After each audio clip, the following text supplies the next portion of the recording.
आपल्या लहानपणी आपण साखर चपातीचा रोल पुष्कळ वेळा टिफिनला नेलेला असणार आहे. तीच रेसिपी आज मी तुम्हाला बनवून दाखवते आहे. आवडल्यास लाईक, शेअर, सबस्क्राईब जरूर करा.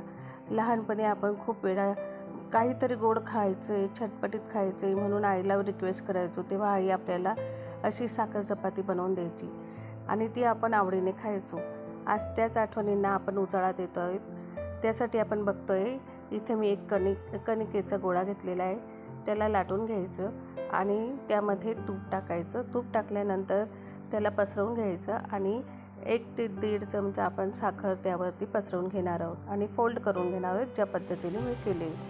या पद्धतीने फोल्ड केल्यानंतर हळूहळू तिला एक मीडियम साईजची आपण चपाती लाटून घेणार आहे आणि ही लाटून झाल्यानंतर छान अशी खमंग आणि कुरकुरीत आपल्याला तिला भाजून घ्यायची. दोघं साईडने बटर किंवा तूप, तेल तुम्हाला जे आवडेल ते, पण शुद्ध तुपाने आपण ती भाजली तर अगदी टेस्टी लागते.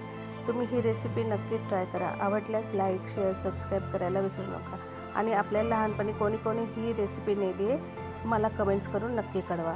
पुन्हा भेटूया नवीन रेसिपीसोबत. तोपर्यंत गुड बाय.